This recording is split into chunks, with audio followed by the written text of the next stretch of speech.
दोस्तों नमस्कार, front news में एक बार फिर आपका स्वागत है। मैं हूं आपके साथ कमलजीत सिंह।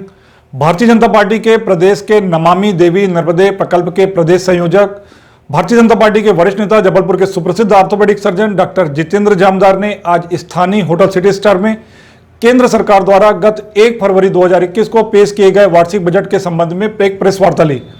प्रेस वार्ता की शुरुआत डॉक्टर जितेंद्र जामदार ने नर्मदा गीत के मधुर गायन से की। उन्होंने भारतीय जनता पार्टी के पितृ पुरुष पंडित दीनदयाल उपाध्याय, जिनका कि आज निर्वाण दिवस है, उन्हें याद किया, उन्हें श्रद्धांजलि अर्पित की।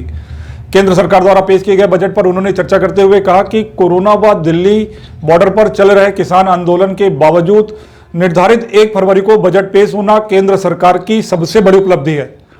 दोस्तों, हम आपको याद दिला दें कि इस देश में पहली बार इस वर्ष का बजट पेपरलेस पेश किया गया। पेपरलेस बजट को नव भारत के निर्माण की प्रक्रिया बताते हुए डॉक्टर जितेंद्र जामदार ने इसे केंद्र सरकार की एक और बड़ी उपलब्धि बताई। बजट में आत्मनिर्भरता को विशेष महत्व देने पर उन्होंने कहा कि देश एक बार फिर सोने की चिड़िया बनेगा। देश के विकास के 10 मापदंडों पर पेश किए गए बजट को उन्होंने खरा बताते हुए कहा कि रोजगार का मतलब सरकारी नौकरी नहीं होना चाहिए। स्वरोजगार आत्मनिर्भरता की पहली सीढ़ी है। कोरोना काल के समय की तुलना भारत और अमेरिका के बीच करते हुए उन्होंने कहा कि ट्रंप मूर्ख है। भाजपा के वरिष्ठ नेता डॉक्टर जितेंद्र जामदार ने प्रेस कॉन्फ्रेंस की शुरुआत में ही कहा कि वे एक डॉक्टर हैं और बजट के बारे में उन्हें बहुत ज्ञान नहीं है। इस पर वे सैद्धांतिक चर्चा करेंगे। कार्यक्रम का सफल संचालन भाजपा के जिला मीडिया प्रभारी शैलेंद्र श्रीवास्तव ने किया और आभार प्रदर्शन भाजपा जिला अध्यक्ष कमल प्रताप सिंह ने किया। बजट पर आयोजित प्रेस कॉन्फ्रेंस के बारे में अधिक जानकारी के लिए हमने भाजपा के वरिष्ठ नेता डॉक्टर जितेंद्र जामदार से बात की। आइए सुनते हैं।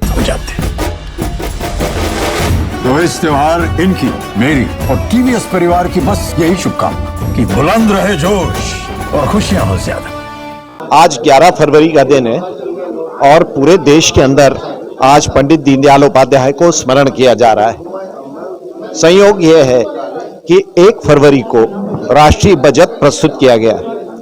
हम मानते हैं कि ये बजट पंडित दीनदयाल उपाध्याय के विचारों का प्रत्यक्ष प्रकटीकरण है। इसके अंदर समाज के हर वर्ग की चिंता की गई है, समाज के हर आयाम की चिंता की गई है और जहां शिक्षा, स्वास्थ्य और संचार इन 3 विषयों की बात करें तो सबसे अधिक चर्चा इन तीनों बातों की गई है। इसके साथ ही साथ किसान का विचार किया गया है, इसके साथ ही साथ मजदूर का विचार किया गया है, वनवासियों का विचार किया गया है, माताओं बहनों का विचार किया गया है। हम मानते हैं कि यह समग्र बजट है और इसकी चर्चा करने के लिए आज पंडित दीनदयाल की उपाध्याय जी की पुण्यतिथि पर मुझे यहाँ जबलपुर से भेजा गया है और आप सबसे मिलकर के, शहडोल के लोगों से मिलकर के, शहडोल के पत्रकार जगत से मिलकर के मुझे बहुत आनंद हुआ है। शहडोल संभाग से जुड़ी छोटी बड़ी और महत्वपूर्ण जानकारी हम अब तक लगातार पहुंचा रहे हैं। आप जुड़े रहे हमारे साथ और अगर आपने हमारा चैनल अभी तक सब्सक्राइब नहीं किया है तो आपसे अनुरोध है कि प्लीज प्लीज प्लीज चैनल को सब्सक्राइब कर ले, वीडियोस को लाइक करें और शेयर करें। धन्यवाद।